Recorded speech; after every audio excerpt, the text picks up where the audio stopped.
हम पढ़े लिखे लोग हैं, हम बहुत पढ़े लिखे लोग हैं, इस देश में बुद्धिजीवियों की कमी नहीं है। बुद्धिजीवी का मतलब आप समझते हैं, जिसकी बुद्धि में छोटे छोटे जीव पड़ जाते हैं। इस देश में ऐसे बहुत सारे बुद्धिजीवी। सर ने पहले बता दिया कि भूमिका नहीं बनाना, अब ये सारे इस बात को डर गए कि यार भूमिका नहीं बनाना। यार इनके कहने से आप क्यों डर गए? पूरा देश पत्थर फेंक रहा और अगला एक आदमी नहीं डर रहा, तुम जबरदस्ती डर रहे हो यार, क्या बात कर रहे हो? इन्होंने कह दिया कि भूमिका नहीं। भाई भूमिका क्यों नहीं बनाना?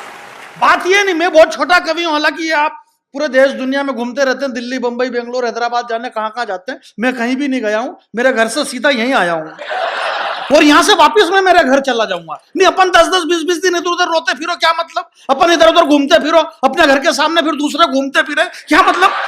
अपने को घर पे रहना जरूरी है। आज सारी समस्या खत्म हो जाए, बस आदमी घर पे रह ले। ये दुनिया में सारी समस्या क्यों पैदा हो रही? क्योंकि आदमी घर पे नहीं रह रहा है। आदमी को घर पे, और लोकतंत्र का ये चौथा स्तंभ है।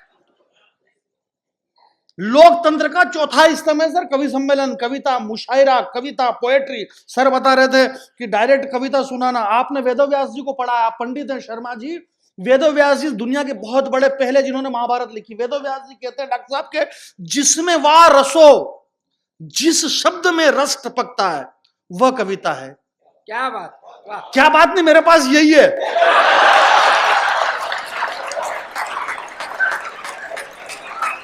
भाई अपने को अपनी मार्केटिंग तो करना पड़ेगी ना भाई, अपने को अपना काम तो करना पड़ेगा, वरना आपने तो उठा सके ही क्या? 3 घंटे से सुन रहे हैं, बोले राहत साहब को सुनना है, राहत साहब को। अब उसमें हम क्या करें बताओ?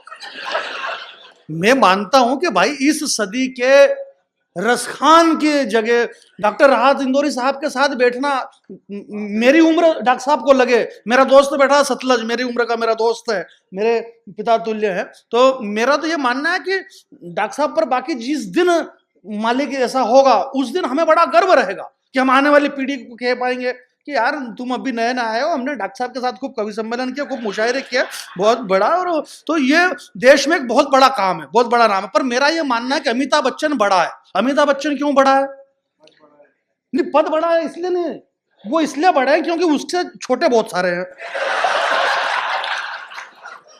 राहत साहब इसलिए बड़े हैं क्योंकि हम छोटे हैं, और इस बात को डॉक्टर साहब ने स्वीकार किया, इसलिए ये बड़े हैं। जो बड़े हैं वो बड़े ही हो। आपने सुना उनका शेर, जैसे दादा ने तो पूरा, अब क्या, अब ये भी क्या सुनाएंगे मेरे को, तो ये समझ में नहीं रहा, जब आपने सब कुछ सुना दिया तो क्या मतलब? इस तरह का डॉक्टर साहब ऐसा कहते हैं, डॉक्टर साहब ऐसा कहते हैं कि 25 शेर तो पहले दिया आपने, क्या? मैं हालांकि जानता नहीं हूं पर समझता सब हूं। तो ऐसा कुछ भी नहीं, आप अपना कॉन्फिडेंस जिंदा रखिए। हमारे रविंद्र भाई कह रहे थे, बोले मैं बहुत छोटा कवि हूं, बहुत छोटा कवि। इस तरह की हरकतें कभी मत करा करो। अरे पागल समझता नहीं, इसको मालूम ही नहीं। अभी इंदौर में एक बहुत बड़ा कवि सम्मेलन हुआ, एक कवि को बुलाया और वहां सारे बड़े कवि डॉक्टर साहब थे और हमारे बड़े संचालक सत्तन जी वगैरह और सारा हरिओम पवार वगैरह। तो उसने बोले मैं बहुत छोटा कवि हूँ, बहुत छोटा। उसने तो कह दिया, कहने के बाद अगले ने 500 रुपए काट लिए।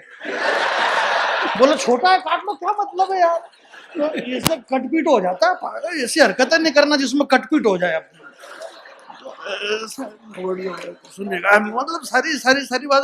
मतलब मैं क्या है कि आपने शेक्सपियर को पढ़ा होगा। शेक्सपियर कहते हैं जो दूसरों को हंसाता है वो कभी स्वर्ग में नहीं जाता है, बल्कि वो जहां जाता है वहीं स्वर्ग बना लेता है। क्या बात है? हंसना बहुत जरूरी है यार। ये देश किस स्थिति से गुजर रहा है यार, किस परिस्थिति से गुजर रहा है ये देश। और इस दौर के अंदर ऐसी स्थिति में भी अगर हम ऐसी बातें करेंगे, बिटिया ने बताया, निशा ने बोले बेटी आप बहुत बड़ा काम कर रही है, चांद पे जा रही है और वहां पे जा रही। कौन गया चांद पे? सुनीता विलियम्स और कल्पना चावला, 2 गई, बाकी तो कवि सम्मेलन मुशायरे में जा रही। कहाँ जा रही? दूसरी फोकट की बात है।